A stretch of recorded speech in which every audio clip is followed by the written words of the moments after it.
No, I mean, architecture is political. We gotta have that stuff. Indeed. We're tearing down communities to build multifamily, and you have to understand we are creating displacement. You're displacing Black and brown folks, and they don't come back.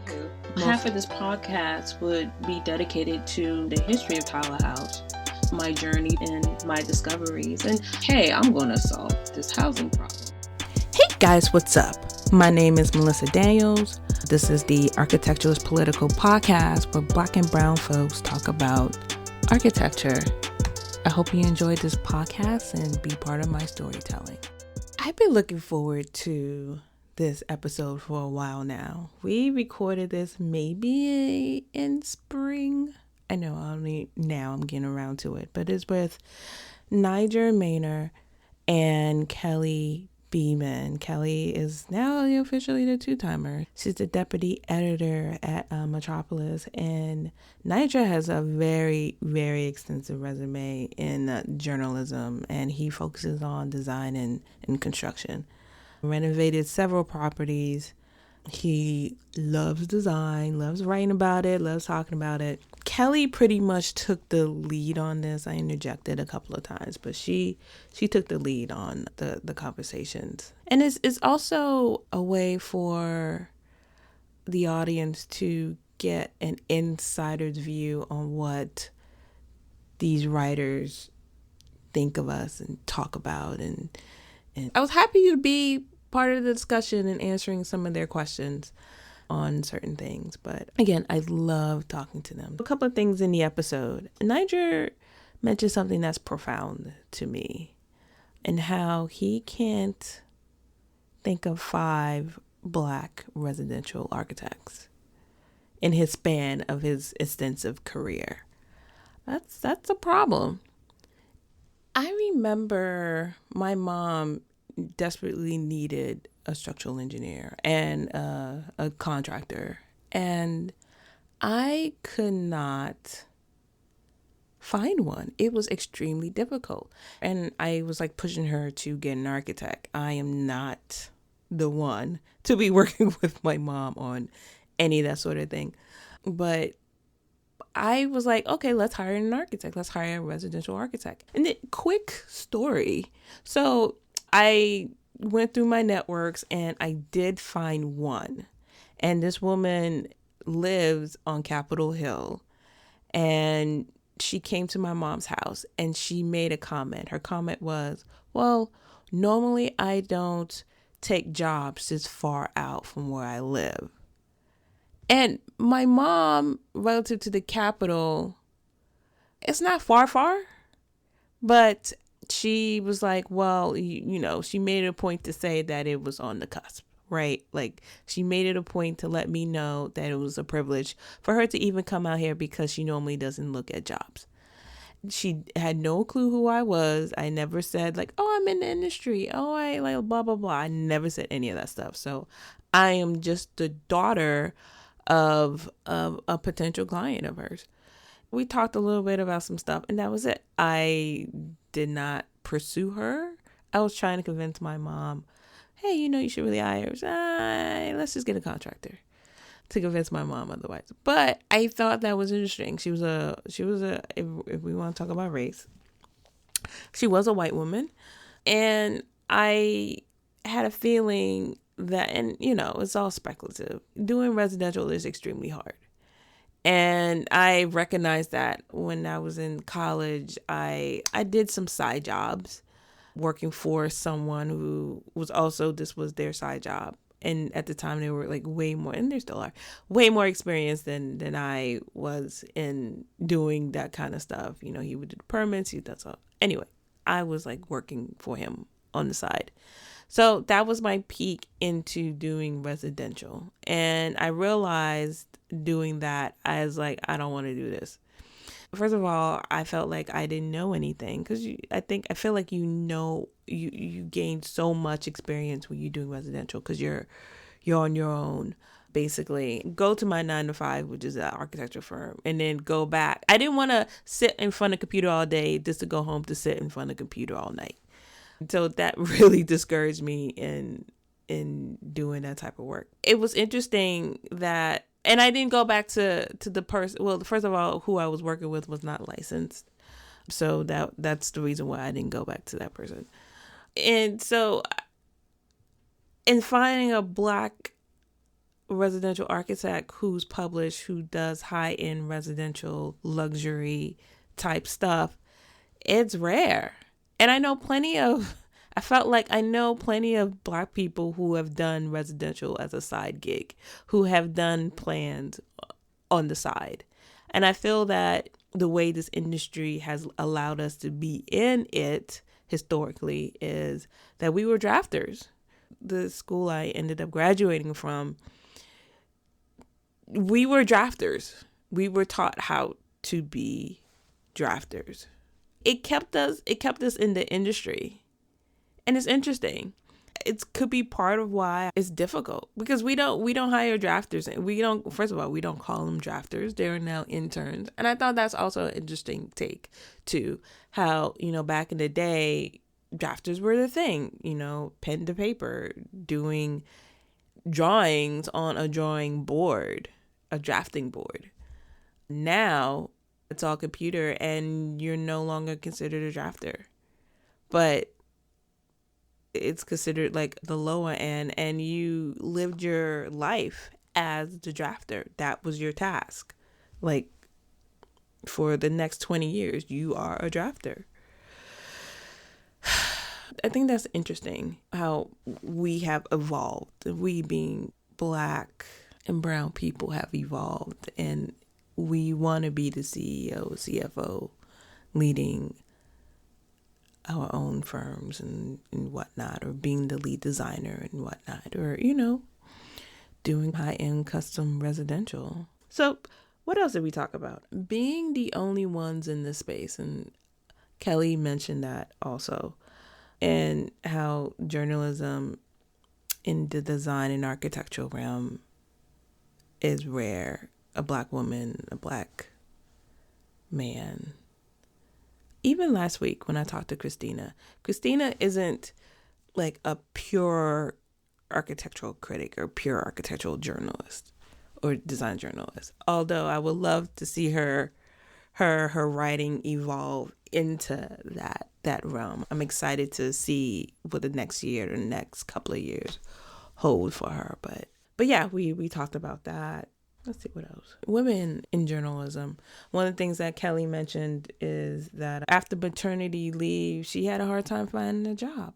And that's so relatable and in so many industries. So I just thought that was fascinating. And you feel like nowadays, you could write anywhere. You should be able to write anywhere or to edit anywhere. But anyways, enough of me talking. Here's the episode, Beyond the Filter, Navigating Architecture, Design, and Journalism. Hope you enjoy. I am joined here by Nigel and Kelly. I'm going to let you guys introduce yourselves to the audience. Kelly, let's start off with you. This is two-timer on this podcast. Yeah. My name is Kelly Beamon. I'm the deputy editor for Metropolis magazine. And I have been trying to start a podcast, and Melissa has been trying to help me seed that podcast. So the topic of this conversation is definitely going to have some relevance for the podcast idea that I had thrown out there for her, and which brings us to Nigel and why he's been invited. Yeah. So my name is Nigel Maynard, and I've held various editing roles over the years at different publications: Hanley Wood, Builder Magazine, Residential Architect, Custom Builder. Right now, I'm freelancing a ton for a bunch of publications, including Metropolis, Word, This Old House, Washington Post, Arlington Magazine, some other ones. So that's me. Yes. And Nigel and I connected. What year was that? I was just talking to Melissa about that. It might have been 2015, Italy. Oh. Or 16. Was it 15? I don't I think it was 17. Okay. Let's go with that date. Yeah. The only reason I would have more of an idea is because it took me 5 years to get back into a design job after going out on maternity leave. Okay. 5 long years. And I know when I connected with you, I had really just gotten, back into. Yes, I do remember you saying that. Right. And do you remember the look on my face when I saw you? Yes, I do remember. I do remember. You were quite excited. Hello. There were 2 of us. Man, that was a sighting. Yeah. Yeah. Yep. So why don't you guys paint that picture for a second? You were going on a work trip to see some tiles or something. Nigel's been a few times. You go ahead and explain the trip. So the way it works is there is a conglomeration of companies in Italy and in Spain too. And so what they do is they want the world to see their stuff. And so they invite journalists from all over the world, from Europe, from South America, Canada, and from America every year. It's usually about 6 of us. They also invite designers. And we go there and we see all kinds of companies at the booths. We go to factories, showrooms. We learn about tile and we write about it. And it's a nice trip because, first of all, you're in Italy or Spain. But if you're in the business of creating content, you're actually seeing some really cool stuff. And in the old days, when I started going, the stuff that you saw was cutting edge, and you wouldn't see it in the US for a long time. But, the world is a much smaller place now. You might see that stuff within 2 years, sometimes 1 year. Right. So that's where I saw Kelly. The main thing about that is, about these shows that Nigel's talking about, is they're put on by their government, their chambers of commerce. Right. Sometimes it's maybe an extension of the tourism arm or something, because it's a local craft and they have a specific marketing agenda. The interesting thing to me is that journalists don't just, it's not just like a random, let's circulate the list. You have to be invited and you have to be known. You're a known quantity in the interior design or architectural writing realm for them to invite you. Yeah. Right. Because they pay for everything. And it's the PR firms that do it. So the PR firms represent these companies, and they, that means they have a relationship with these writers and with the design firms that they invite. I wasn't even aware of that there were a lot of designers on that particular trip until we encountered them. But the short thing I want to get to is that, or the short point is that, how many Black professionals are on that list any given time? I think it's increased probably, and Nigel can speak to that, because that was my first, was that my first trip? I think it was my first trip to Tricai, which is the show, because I'd not been invited before. Like I said, I had a break where I was out of it. But when I was at This Old House, you wouldn't get those invitations because they tend to do US based projects, and, it's residential as consumer. But these are people who either write for the trade, they're at a magazine that does more international projects or, big topics. So Nigel's there because they know that they're going to get some critical exposure out of having him there. Well, in all of the years that I've been, I'm going to say, and I've been quite a bit of times, between Italy and Spain, maybe 14 times, 15. Wow. I want to say other writers of color, including Black, Asian, maybe 4. And let's just cut out non-Black. Yeah, 1. Was that me? Besides you and Tabitha. You remember Tabitha from This Old House? Right. Well, Tabitha, okay. Is she, I thought she was in East Indian. I could be wrong. You're right. So let's cut out Tabitha. Right. You. And that's it. Yeah. That's it. Isn't that amazing? In 14 years. Yeah. 14 years. So and what about, I was surprised and pleasantly surprised to see designers of color on that trip. I can't remember all the names. The woman who runs Studio 4, Faucia, was on that trip. She was at the table, and then another interior designer. But even that, I can't imagine that there are a lot of Black designers who get to do that. And it's important. If you are an interior designer, you, like Nigel said, you see a lot. You learn how the tile is made. You understand the ingredients that are going into these things. It's educational. It's very helpful in applying your trade and understanding what goes into it. So that was exciting and cool. Have you ever been invited to the bigger shows? And I wonder what the journalism list looks like for those. I say bigger, but the splashy Milan Furniture Fair. Yes. You've gone to that? Yeah, I've been to Milan a couple of times. Euroluce. I've been to shows in Brazil. Okay.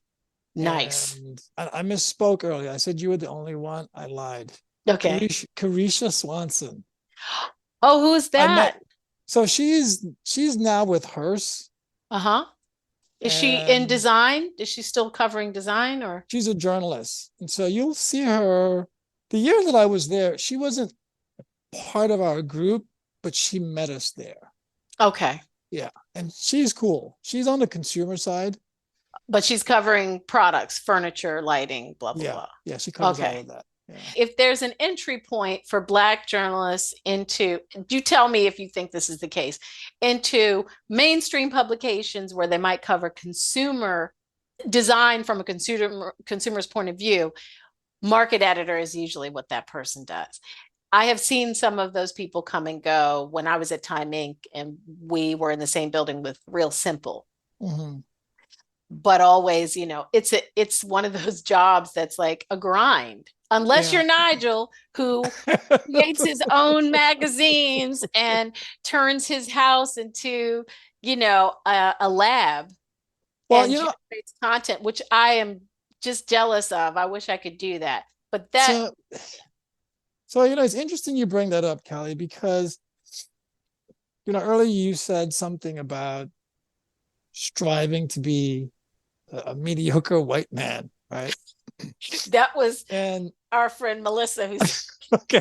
That was me. That's my goal in life, is to be that. I agree. It's a goal. That wasn't my goal, but I knew early on that if I'm gonna do this, if I'm gonna stand out, I better make sure that I'm damn good.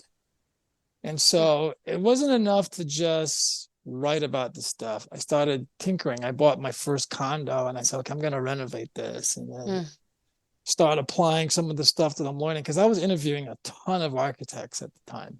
This is in late 90s, early 2000s.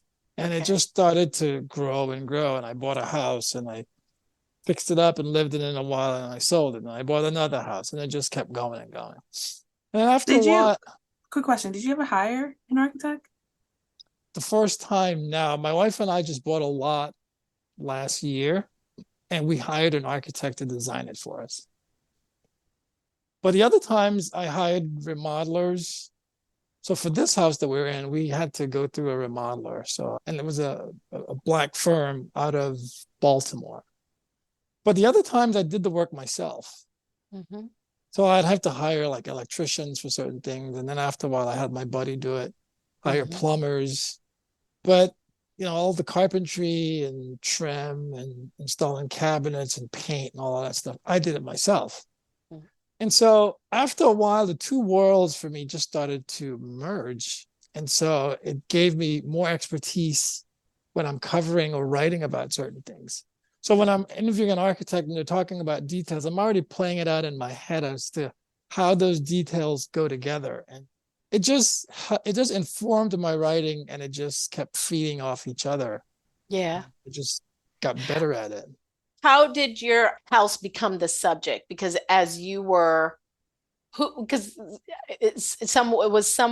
another journalist saying, oh, like at the Post saying, we should get that in because it's interesting that you cover this stuff and you're doing it in your own house? So it was funny. So I had a friend who was at Home Magazine at Hachette back in the old days. She was a former colleague, white, and she went to New York. So was this a stylist? It wasn't.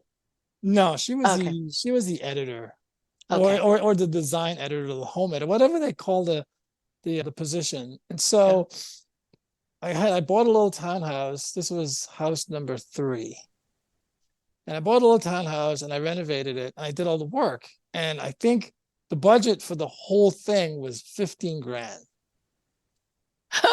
And so she said, hey, I want to do something small on it, 1 page. I think it might have been 2 pages. So she did it. And then HGTV saw the magazine at IBS in Orlando. Spell out the acronyms because not everybody listening may know. I mean, Home and Garden Television. No, IBS. Oh, I was gonna say, which is an unfortunate acronym for the. Yes, for the, I'm sorry, you're right. It was the International Builder Show Right. and the Kitchen and Bath Show. You're right. You're absolutely right. That's in Vegas, right? It moves Sometimes from it's in Vegas Orlando, right? Orlando, yeah. No. Yeah. With the Kitchen and Bath Industry Show. Right. Sorry. Go Now back. now they're together. They're held in the co-located, but in the old days it was separate. One was in Feb, and the other one was usually in April or so. So I was coming back from that show, and I was actually back, and my editor got a call one day and said, hey, we'd like to have permission to talk to one of your editors about a house we saw. So the producer at HGTV called me up and said, hey, we saw your house in Home Magazine and we'd like to come out and shoot.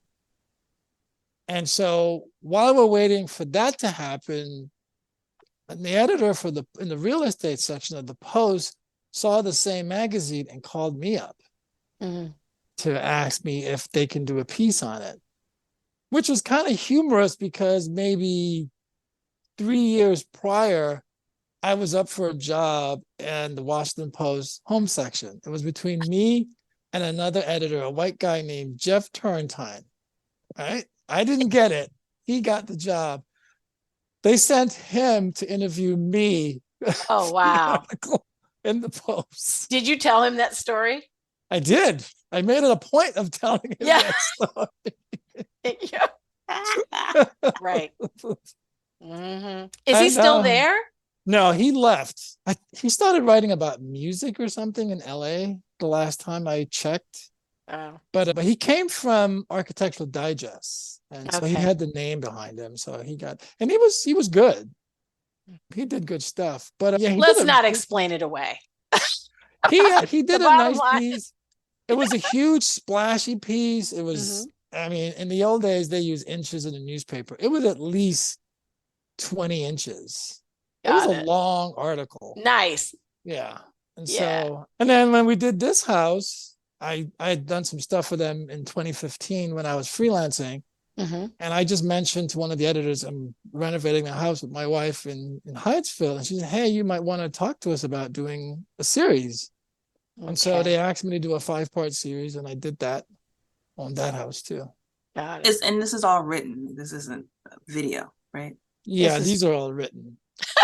Back in the day of newspaper and no, I mean it's still happening, but yeah. This was in print and digital. Yeah, but mostly I'm doing both still. Actually, print ends up in digital anyway. Right.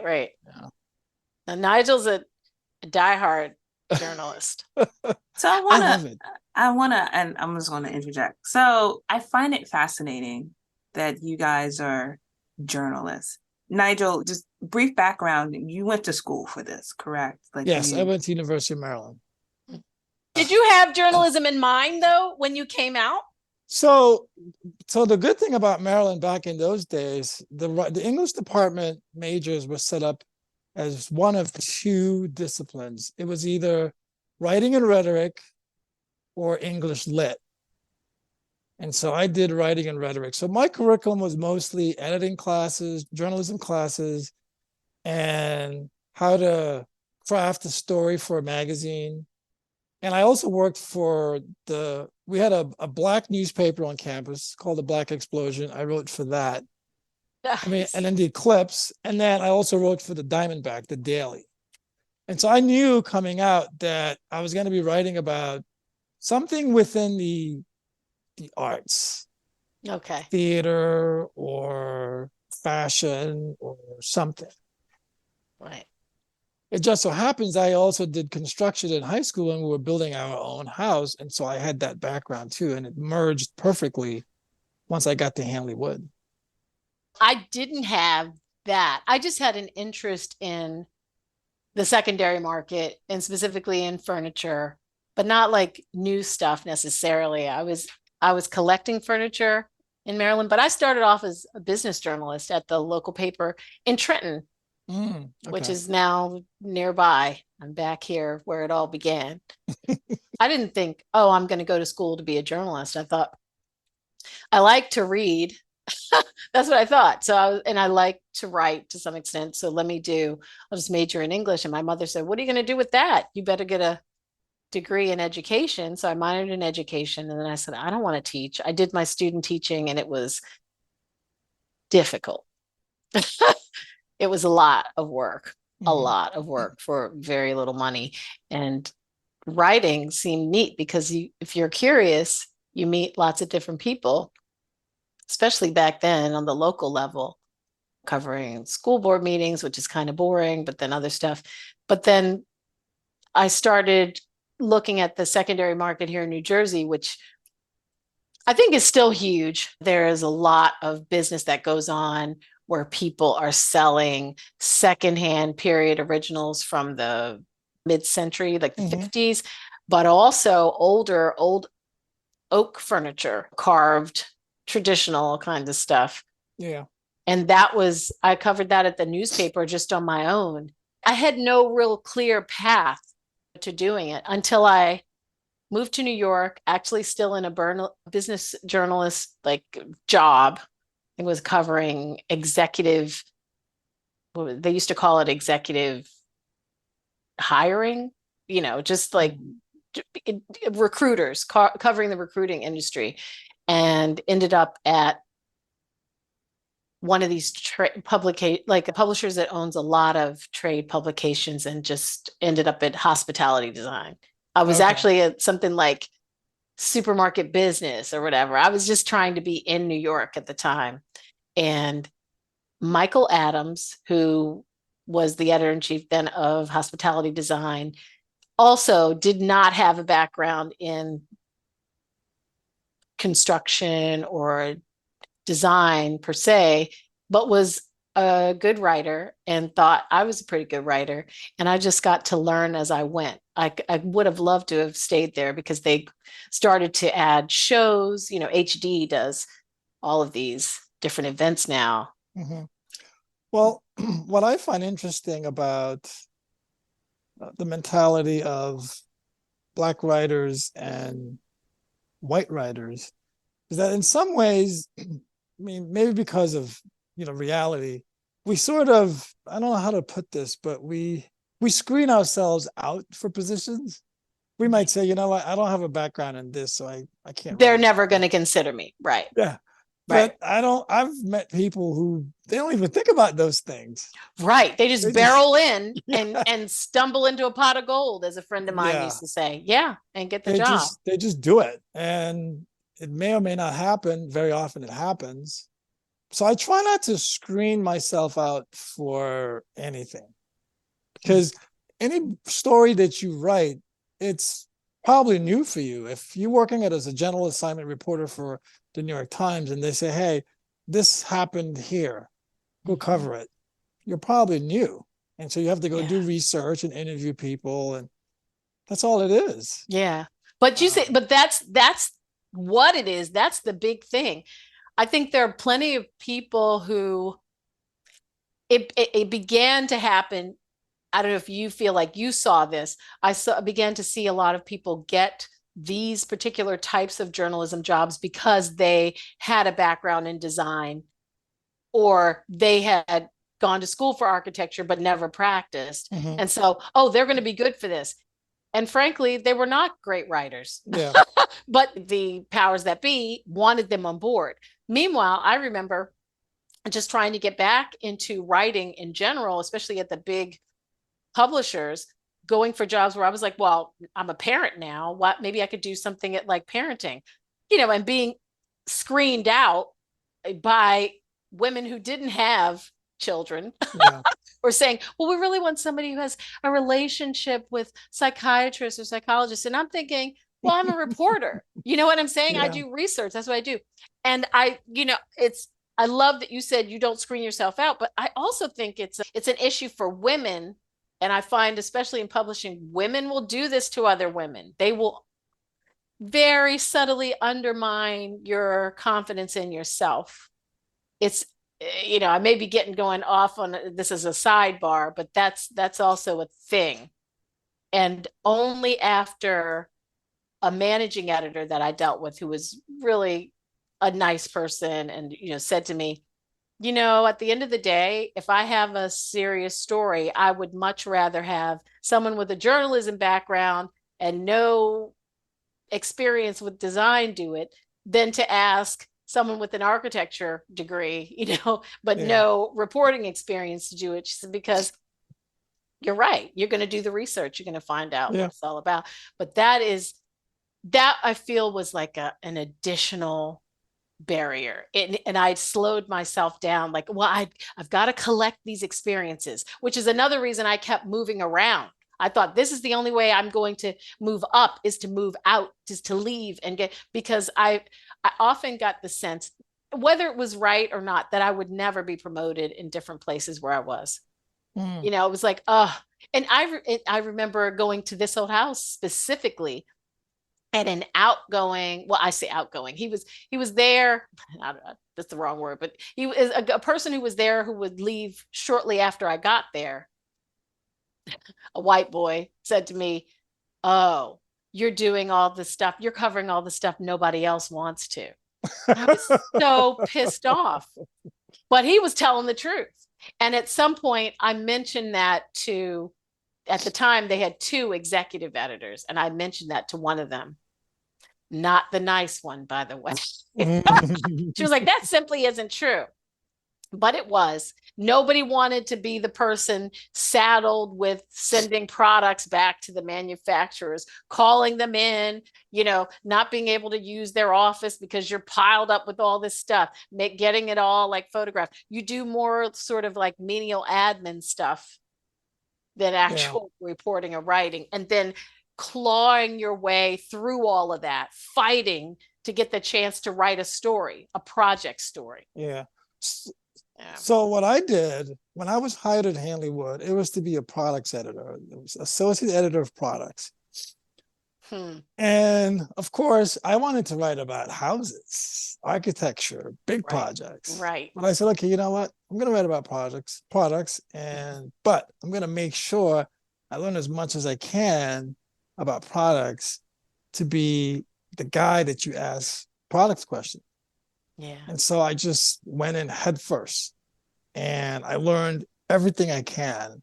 I would go to people's houses and say, okay, that's an X. So it's a Growey, or it's a Fairfax from Kohler, and after a while, that got recognition at Hanley Wood. And I told my editor, I'm writing about products and I like it, but maybe we can do long form product stories. And I eventually want to write features, design features. And she said, okay. That's good. And I just kept moving up. And so products for me was the entry point, but I still love materials. And so I try to make sure that I still get a chance to write about materials, but also because you can't write a project story without talking about materials. No, it's part of the whole gig. People do, they do. In fact, I would say, gosh, I've read so many, it seems like the more senior the people at many places where I was, that was the privilege that they got. They didn't have to know materials. In fact, they didn't take the material coverage seriously at all. It was, like he said, that was the thing nobody else really wanted to do. Right.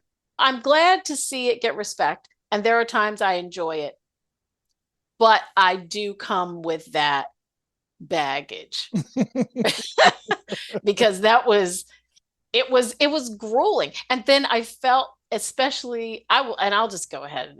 This old house was a place where and this was under a different leadership than whatever is going on there now. I have no idea who's running it now, but they would come up with it felt like new ways to torture you in the realm of products. It's not even that you got a chance to, go to a show like the tile shows and learn information. It was just gratuitous, let's just show some product porn, somehow. How can we, talk about it, surround it with little tidbits of information. So they came up with these different things. One was, the favorite thing of consumer magazines is to take a room and let's blow it out. And here's let me give you a little bit of a blurb on each item in the room. And I'm going, oh God, okay. So that I remember once showing them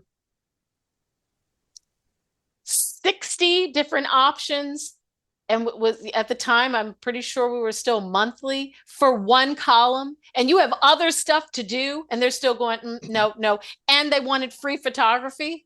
Oh my God, I was just beside myself. I said, they really want me to quit. And that was, so that how long were you there? Quite traumatizing. 3 years. Okay. Just about 3 years. I do have a question though about, you mentioned respect. I want to talk a little bit about the level of disrespect. And I'm coming from different angles here. So starting from the present, Nigel, you mentioned that you renovated a couple of houses and you had an opportunity to write about it. So in this day and age now in social media, TikTok and IG and even Facebook, throw that in there. Mm-hmm. You have all these media influencers who are also renovating their houses. However, they are accountants, they are administrative assistants, they are all across. They are college students who are renovating their parents' homes.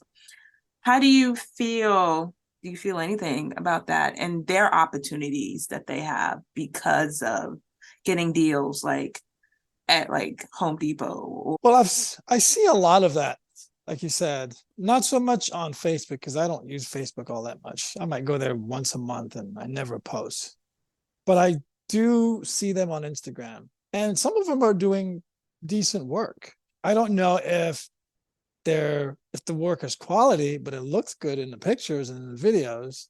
Those platforms they're kind of democratized content production, right? So anyone with a phone could go out and do something. It could be totally crappy, but they'll gain followers. And as long as you gain followers, some retailer or some brand is going to come calling. Guarantee. And because all they know is that you have eyeballs. Eyeballs means influence. Let's make this person the influencer. So I've been approached by companies that I've worked with and say, hey, we're trying to go in the direction of being an influencer, and we think you'd be perfect for it. Nah, I'm not down. Because when you say companies, do you mean publishers or do you mean actual manufacturers? Publishers. One company I worked with, they want to go in that direction. They said, you know what? Because what a lot of the companies are asking media companies now, they want lead generation. So if you run an ad, they want for someone to say, hey, I saw this appliance and I want to get it, or I want to put it in the house. Where can I get more information? So a lot of companies who are buying ad space, they are into lead generation. Especially if it's digital ads. It's perfect for lead gen because then you click for more information, you fill out a form, it goes to the advertiser, and then the magazine gets credit for it, or the platform gets credit for it. Okay. And so they wanted to try going in that direction because when I was there, companies would say, hey, if Nigel's going to be there, we want to get on camera with him and talk about the new products and that sort of thing. But the problem is to be an influencer, you have to be a very good liar, because if a company calls you up and says, you got to say, this is great. Even if you don't like it, you're going to say it's great because you're getting money for it. Well, here's the thing. Are they getting money, or are they getting, is it like something in trade? Because I know one influencer, and I've been a bit confused about how that works. Well, the smart ones get compensated. If you're just starting out, yeah, you're gonna take the free product. You take the free stuff. But as you grow and grow and grow, you can people are making millions of dollars off of like. So that money is moving from, say, a print ad to online because they believe that. Okay. That is happening. How does that work when the reader is a professional designer? And I think I need both of you to respond to that, because a professional designer is not so easily swayed in the same way that a consumer is. Like, oh, that looks cool. No, I also have a project where I need it to work. I need it to function. I need it to be durable. And maybe I need it to be sustainably built, right? You don't get all of that from like a quick post. And you're not necessarily going to share your information because maybe you work at a firm and you already have a materials library. You don't need more crap coming in. I mean, I'm just playing devil's advocate. Right. What's that like? It's two different types of consumers. So if you're a tile manufacturer and you're approaching an architect, the architect has a developer and they're developing a 250 unit apartment building. That's who you want, right? Because it's tile, right? Bathrooms, kitchens, times 250 units. And then you have the influencer who has 1 million or 2 followers, and there's a certain percentage of people that will always buy anything that the influencer is done. And then you have people who don't. So they're two different consumers. The designer or architect, they don't have the time to, I waste my time scrolling on TikTok, but I'm not at a principal, I need to feed my firm level. Like I have other priorities, not try to escape them watching TikTok. So they aren't privy to all that. Instead, these manufacturers who fly them out to Italy, have that, okay, I know this product exists. Next time I'm in front of my client, I could say, hey, look at this shiny new floor tile. So there's another part of it, and a lot of it is very calculated. So let's say, for instance, you have Melissa Daniel, custom architect, right? And she sets up an Instagram account and she does walkthrough of her projects. And then when she's walking through, she'll say, okay, here's my Kohler faucet and we love it. And we have the Silestone countertops and we use Benjamin Moore paint. And so you kind of walk through the project and you mention those brands. And every time you walk through a project, you mention the brands. What happens is the brands call you up.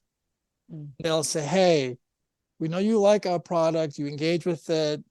We want to start a collaboration. The next thing you know, it's Color Palette by Melissa Daniels, custom architect, or it's a line of lighting or whatever it is, whatever the collab is. And so you'll see a lot of YouTube creators in the construction space will tell you, oh, I don't have a relationship with this brand. And they'll say it enough that eventually that brand says, well, this builder likes us and uses us a lot. Let's call him up and see if we can work together. So they're watching. Okay. Oh, yeah. They are definitely watching. Or they tag them in the post. You tag at Benjamin Moore or at Kohler or at whoever it is, Hans Grohe. They tag them. And eventually, if you tag them enough, then they reach out to you. And like you said, early on, if you're an influencer doing makeup stuff, then the makeup company sends you makeup. But then after a while, when you look at your TikTok has 9 million views, and you have 10 million followers, and it keeps growing, then it becomes money, and big money. Yeah. Some of them. Sticking on with the disrespect level. I want to be a writer. Got a C in English. I think I can be a writer. Yeah. And, I build these buildings. I design these buildings, this interior space, and I think I can do it. You can be president, so why not? How do you feel about, is journalism in this space dead? And is being taken over by me who wants to push my own agenda? No, I don't think so. At all. Spend a little time in the comment section of people's posts on Instagram if you want a good laugh. Seriously. Oh, Lord. The Wow. comment section exposes us for who we are as writers. Oh, It my is God. Don't terrible. say that. That has happened. That has happened. Terrible. So a lot of posts are terrible. Okay. So Yeah, they can be. I mean, anyone can be a good writer. Don't get me wrong at all. I worked with a guy who was a designer, and his writing was just unbelievably good. But he didn't design anymore. He was a writer full time. Really good writer. But in the old days, when I was at Hanley Wood, some of the architects would send in articles when they wrote for us. And like Kelly said, a lot of them cannot write. Yeah, that's rough. So, and then you're revising and they won't edit you. But I think getting back to this whole, like, I don't have a problem with, because like Nigel said, there are people who didn't start off as writers, but they want to move into that space and like, okay, here's a topic that I know a lot about because I started in this space. I am maybe I'm just jealous of the people who just jump right in and go, no, I'm a publisher. You know what I'm saying? I'm the editor-in-chief of blah, blah, blah, blah. And I'm like, well, damn, if I had known there was a shortcut, yeah, I wouldn't have tried to cover any kind of issues, especially when you've spent a lot of time just paying the bills for print by doing that product grind. Yeah. It's a grind. It can be a grind. It's not always a grind, but when you get to think creatively about it, like Nigel, you mentioned, well, perhaps these product stories can be bigger and they can be trend stories. And it doesn't always have to be the typical, like, oh, there's a new color. Let's just do, for instance, I have to give some props to Metropolis. I'm writing, like recently I did something on design for assembly. Like, we're seeing a lot of not just residential furnishings, but contract grade furnishings that are coming as like knockdown. Like, that's fun to look at. It's fun to consider, so that's cool. But just, coming along, like I just look back, like, could I have jumped from back then, but it was pre-social media, pre-internet, when I started doing this, pre the fever pitch of it. So I couldn't just go from like, people everywhere, you got to pay your dues. No, not so much. Not always. So I'm not going to call the magazine, right? But I wrote for this magazine one time, and there are certain terms that every architect knows. Okay, 99% of architects know that. And the editor kept calling me up. Oh, what's this? What does this mean? Can you explain this? I was thinking to myself, how the hell did she get this job? Now, it was consumer, but it was a magazine that's geared towards people in the design community. So finally I said, you know what? If someone is in the design community and they don't know this term, they're not very good. Or I didn't say it like that, but that was basically the gist of it. My feeling was that she was out of her depth at that job. And I don't know if she was the editor-in-chief or the deputy editor or whatever it was, but she was higher up because it had gone through the copy editor, another round of edits, and then it got to her. That sounds like the timing process. Back in is the magazine still in existence? I think so. I don't know. I don't write for them anymore. They called me up a few years ago to see if I wanted to do something. I said, no, I'm good. Name it. She can edit it out. Go ahead. Call them out. No, that's a lie. I won't. No. I think I want to bring us back around to this lived experience of being rare in our professional space.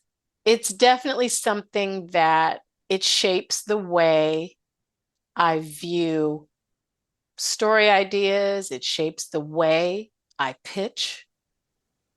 It shapes the way I report. And in the past, I think I didn't feel like it was a positive because maybe I felt limited, or I felt I was pitching into the air maybe in a meeting where I was the only person who, had held my point of view and no one else could see it. And lately, it's become, I'm feeling like it's valued to some extent. But I've had my share of conversations where people basically gave me or flat out said, even if you weren't here, we would do this story. But you don't believe it. No, I don't believe it. And thank God I don't believe it, because they were trying to diminish me. They were trying to undermine the value that I was bringing, the value of my perspective, which is different. Yeah. Well, I mean, how many times, well, you already said it. Most times in your job, you're probably the only editor, journalist of color in the room, right? And so not nowadays, but yes. I think it's the same with architects. So there are Black architects at big firms doing stadiums and museums and what have you, hospitals, especially in urban areas like New York, Boston, DC for sure. But over the years, I don't think I've met 5 Black residential architects doing high-end custom work, getting published, creating cool stuff.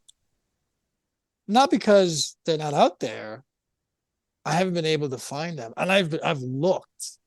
Right. And I think because being a residential architect is really tough, because like Melissa said, you have to kill your food. You have to go out and find work. You have to find someone who's going to pay you 20% of a $2 million custom house. Take that chance. Yeah. And also, that's a pretty insular market, right? Yes. People who can afford those homes they hire people who look like them.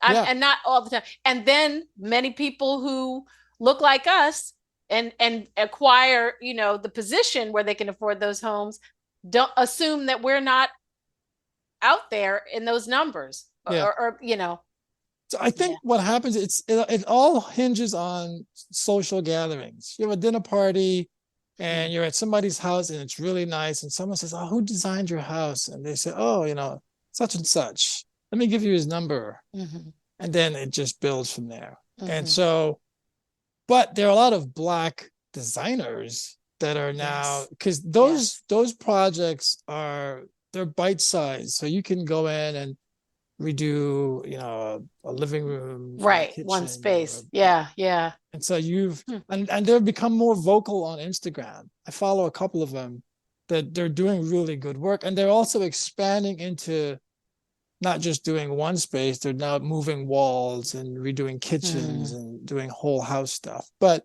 I still haven't been able to track down a large group of strictly residential architects of color, Black, doing really cool stuff that I can reach out to them for a project or for an interview or anything like that. And I'm sure they're out there.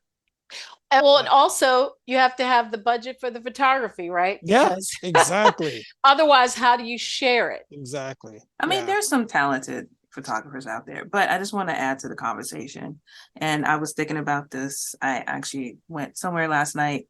Kelly, I mentioned when we were talking, and I brought up a story about my mom and her house, and she wanted to do some renovations, but I am not a residential person. My project portfolio is mostly federal work and then a little bit of multifamily. And then I did like 2 or 3 residential work.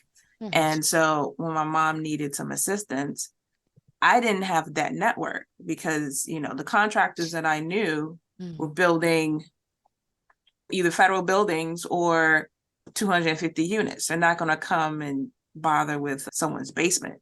Yeah. And or like even a structural engineer, again, like they could probably do it, but it's like, I don't want they're to. Not going to go. Yeah. They're not going to pause their big projects. Exactly. Unless it's a special market. Right. Yeah. Or some side hustle or whatever. They do exist. I don't know if it's high end or whatever, but you're on your own. Mm-hmm. And that is a huge problem when you go into residential. You are on your own. Right. Because you're coming from a big firm, right? I know one person went to a firm, got his license, and now he runs his own personal small practice. But I'm trying to figure it out. I'm trying to figure out how to run a business. There's no network. AIA has the small firm roundtable. It's all full of white people. I wanted to do residential. I tried to find a job in residential and either want to pay me like $30K a year or they don't want a Black woman. It's plain and simple. Because of the client facing experience. And because of the client. The client may not want a Black person in their house unless they're cleaning it. Like, oh wow. You understand what I mean? Like it's real. Even now in DC. Yeah. Where? Like yeah. You think Chevy Chase, Bethesda, McLean, Upper Northwest, Potomac. Yeah. Come on. Like they don't want me. And then unless I'm famous, right? Like unless I am an influencer.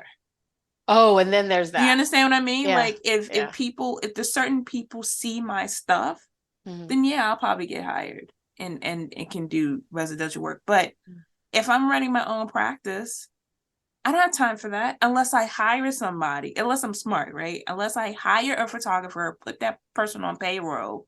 But even then, you have to have the network person on payroll. Oh. So that I'm looking fly all the time. I got the right outfits to say that I myself have money to make sure that I attract the Real Housewives of Potomac.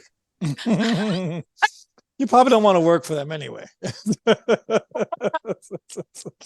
I hear it's probably going to be tacky. It's going to be a lot of polished brass But I get exposure though. I am on TV, hopefully, like that's I did that kitchen. Look at that. Right. I did their lands, like I am as a journalist, I'm curious about why, for instance, I see quite a few like brand new firms by architects, maybe one it's like fresh out of grad school. One person's an architect, one person's an interior designer. They come together, they create a firm, and before you know it, they've got the photography, they've got the beautiful images, and they are in Metropolis. They are in, architectural records, avant-garde. How are they getting these projects fresh out of school, right? Now, and I'm talking like often international students. Everybody's, Harvard grad school, however, everybody's, what I'm saying? That's its own little network. Oh, it's not Harvard grad school. It's GSD. The GSD, excuse me. Harvard GSD. Exactly. And they do bust out of the gate. And I said, I actually brought that up not that specific issue, but just how can you make it as a residential architect in these high-end one-off projects? Most of those people who make a living that way began with a friend's house, a family friend's house. You have to have that kind of network, or you do your parents' house. Yes. But if you don't come from that kind of money, you will have a hard time connecting with that group. And that is why the numbers tend to be low there. Although it's interesting, I have a little more maybe appreciation then for social media, because you're right, that is probably the equalizer of that, at least that step, in reaching those people. You could take one room in your own apartment maybe and redo it a million times and try to get some followers that way. Yep. I don't know, but it's got to help with that, because that's a tall order to just jump out of school and know those people. It's money and access. So I can name at least 10 architects that over the years, the very first project they did was for their parents. Right. And then the parents have friends over. The friends say, "Oh, I love the house." And they say, "Oh yeah, it's, Jeff did it. He's an architect in wherever." Then he does that house. And it just grows. It's about access. And it's money. To put up a custom home is big money. I mean, you're talking at least $1 million, $1.5 million to hire an architect, who's then going to hire outside of New York. Yeah, hire a licensed general contractor and oh my gosh, kitchen and bath designer and all of that stuff. Landscaping. It takes serious money. Yeah. And so no one's going to give you a chance on a $2 million house unless they see that you have a track record. Or you have this private connection, the privilege of having this private, this personal connection. One architect who did his own house on an American Express card. Wow. He's huge now, but his very first house was his. He and his partner. Well, I guess it's his husband now. But they did it on American Express cards. And it was a nice, it wasn't my style. It was sort of like postmodern. I didn't really dig it too much, but it got a lot of airtime. It was everywhere. And it just grew and grew. He went for a big firm, then he went off on his own, and he's doing all kinds of stuff now. So I wonder if these are tools, like this is the kind of thing, or is it already being shared, Melissa, in like an AIA panel discussion? If you don't come to the profession with a silver spoon in your mouth, how do you make these connections? How do you get your work out there? That's not discussed. Why would they talk about that? And again, it's as old as the master builder, right? It's like the capital A. Like, I don't know. Like, it's just. Well, here's another part of the equation, I think, is to become a licensed architect is pretty grueling and expensive, right? Oh, well, that for sure. Oh, yeah. So it's just like, the cost. I mean, they're making it easier, right? Like NCARB, shout out some good news to me. But can you explain that, how it's easier? Because I did see a little blip. Somebody maybe. Oh, okay. So once you graduate from college with your bachelor's or master's in architecture from an accredited college or university, you start your AXP process. You can start it in school too, if certain classes or certain. I don't want to say certain classes, but you can start it. You can start starting in like a certain level in college. What's AXP? I'm sorry. It's experience. So is in order for you to take the exam, you have to clock in a number of hours before you can sit for the exam. And then once you clock in those number of hours, then you sit for a series of exams. It used to be 9, then it went to 7, and now it's to 6. What I am applauding NCARB about is they had this thing called a rolling clock. So out of the 6 exams, or 7 or 9, well, the 9 one, I don't think they had it, but they implemented it, I believe, when they went down to 7. But don't quote me on that. Anyway, if you pass one exam, that's when your rolling clock begins. So if you pass your exam January 1, 2000, 2020, you have until January 2nd, 2025 to become licensed. Or but else, they didn't. Did they reduce the cost at all? When they decreased the number, they increased the cost. So when it went from 7 to 6, it was like $210, and now it's $235 for each exam. So it's about $1,400 for you to take the exam if you pass. 6 exams, $1,400, pretty much. But they're 6 completely different, 5 years, very similar exams. It's kind of like a same difference scenario, right? Like they may focus on one topic than another, but they may bring up something random that you studied, from another exam or something. Quick question. So let's say you take part 1 and you fail, that $235 is gone? Yes. Right. No refunds. Isn't that something? No refunds. Wow. And if you had to scrape together to get that, you're it's like falling into a hole. Never mind the fact that we have this whole canon of architects people look up to who weren't licensed at all. Right? I mean, like Wright and Mies and and living architects like Thomas Heatherwick is not licensed, and his name is on a bunch of things. He is not a licensed architect. He's British, gets work all over the place. English designer, you have to say designer. But what happens is these guys have the network of wealthy friends. They get the project, and then they hire an architects to work under them. Let those people take on the burden of paying for their own licensure. I don't know, but whatever. But let me ask y'all a question. What is, to you guys, the difference between an interior designer and an architect? Can I go first or not? You can go first. Yeah. Architects tend to handle the structure and maybe the interior surfaces and structural members, of course, with the interior surfaces and things like the windows and the building envelope. And interior designers, to me, handle more the finishes and fittings and furniture. Well, I think there's a clash now between licensed architects and everyone else, because now interior designers can move walls. They can do more stuff that traditionally you would need to get an architect for.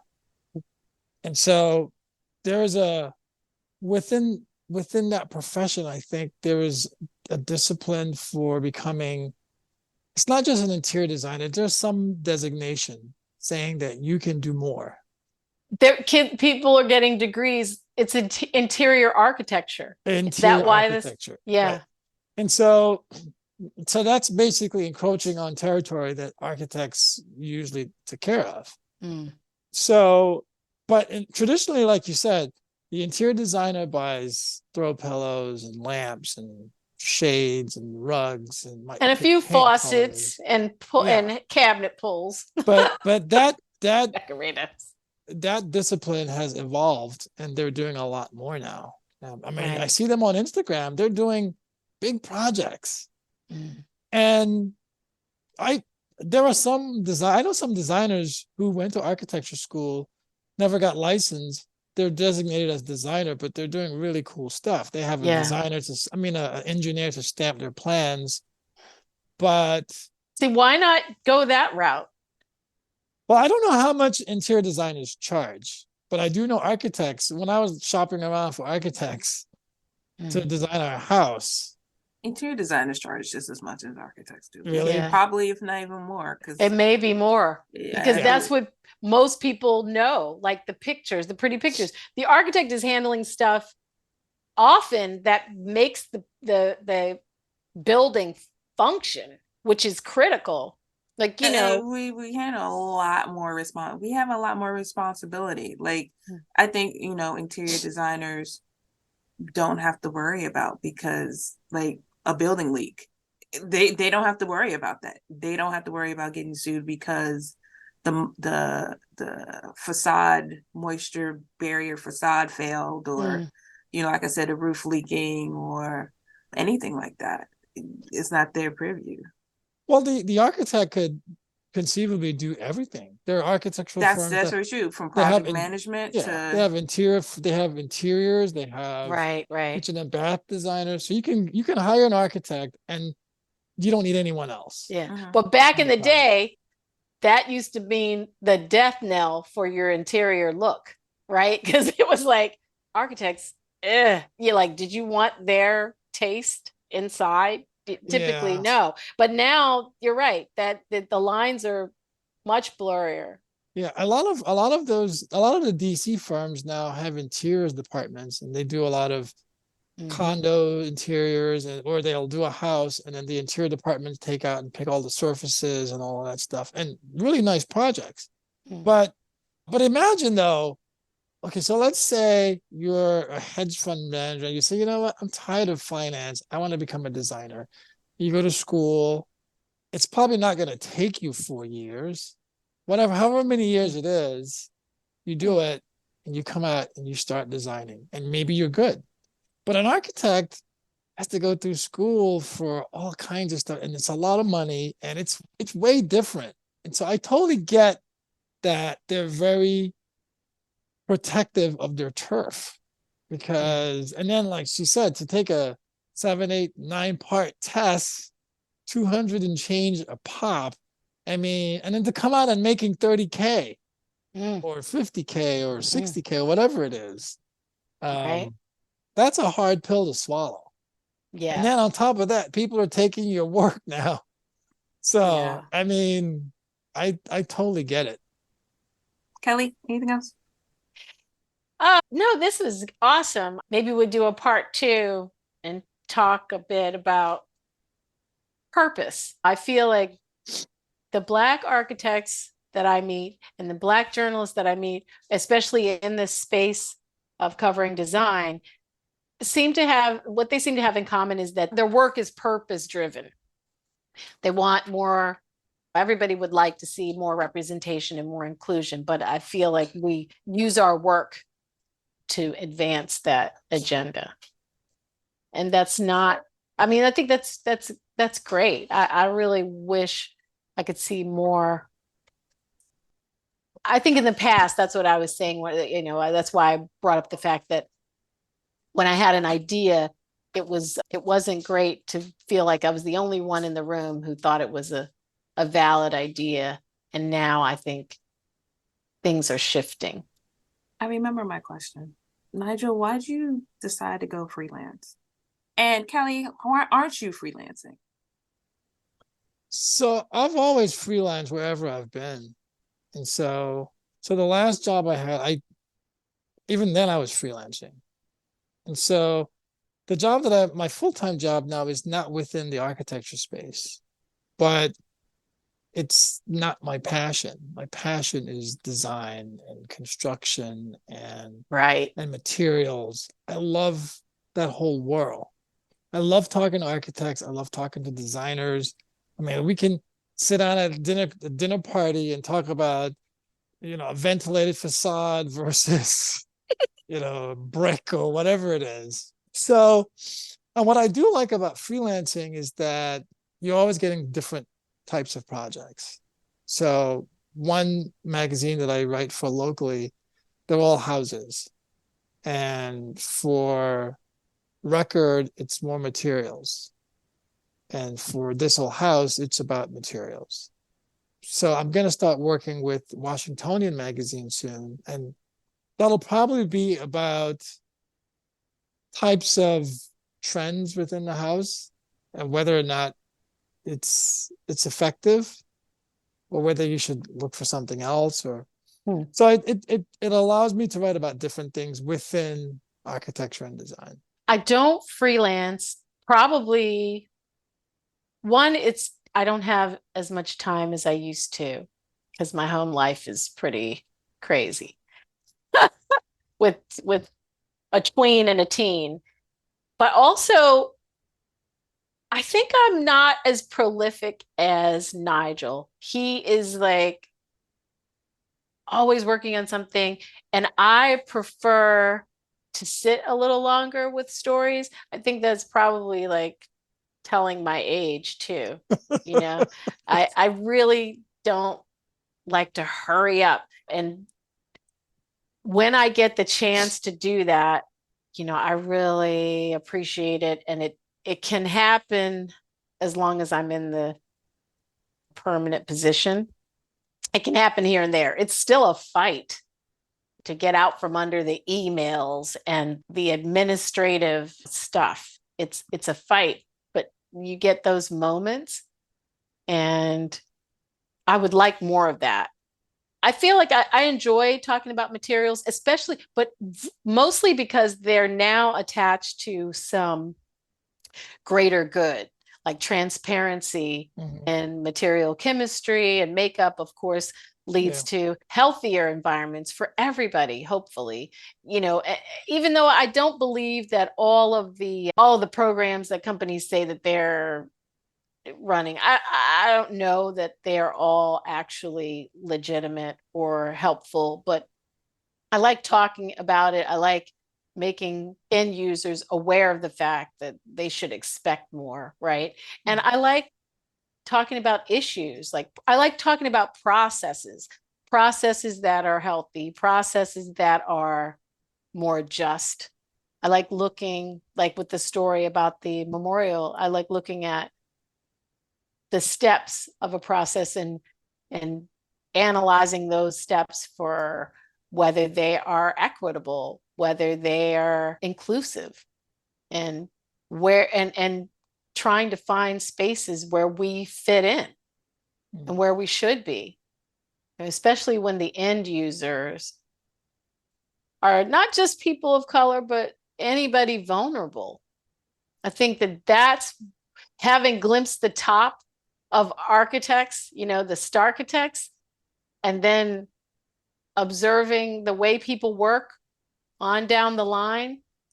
I just feel like somebody needs to remind them, not that I'm that person, but I like talking to other people who are out there, reminding people, hey, to do the right thing, because like we were talking about, the world is just changing so much. But blah blah blah.